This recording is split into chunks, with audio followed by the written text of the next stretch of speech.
Hi guys, welcome to Shivasuni lifestyle Telugu blogs. ఈరోజు మనం నాటుకోడి కర్రీ ప్రిపేర్ చేసేద్దాం.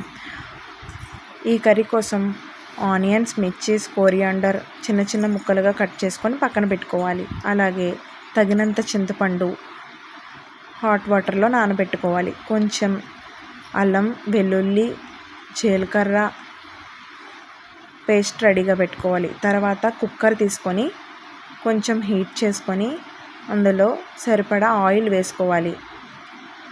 తర్వాత ఆయిల్ బాగా మరిగిన తర్వాత మిర్చీస్ వేసుకొని బాగా ఫ్రై చేసుకోవాలి. తర్వాత ఆనియన్స్ వేసి బ్రౌన్ కలర్ వచ్చేంత వరకు బాగా మిక్స్ చేసుకుంటూ ఫ్రై చేయాలి. ఉప్పు ఆనియన్స్లో వేసుకుంటే ఆనియన్స్ తొందరగా మగ్గిపోతాయి. చూసారు కదా ఆనియన్స్ ఎలా మగ్గిపోయినాయో. తర్వాత ఫ్రెష్గా కట్ చేసిన నాటుకోడి చికెన్ తీసుకొని పసుపులో బాగా వాష్ చేసుకొని ఆ తర్వాత మనం బాగా మగ్గించిన ఆనియన్స్లో వేసుకోవాలి. కొంచెం పసుపు వేసి ఆ ఆయిల్లో బాగా చికెన్ని మగ్గించాలి. విజిల్ లేకుండా మగ్గించుకోవాలి హై ఫ్లేమ్ మీద. తర్వాత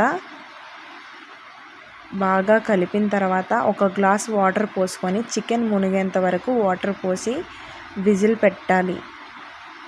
ఒక 15 వరకు విజిల్స్ వేయించి తర్వాత కుక్కర్ మూత ఓపెన్ చేసి తగినంత కారం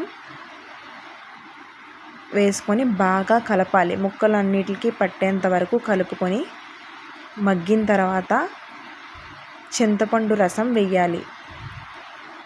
వేసిన తర్వాత ఆ వాటర్ మొత్తం దగ్గరికి అయ్యి ఆయిల్ పైకి తేలేంత వరకు మగ్గించి తర్వాత అల్లం వెల్లుల్లి పేస్ట్, చికెన్ మసాలా వేసుకొని కొంచెం కొత్తిమీర వేసి బాగా కలపాలి.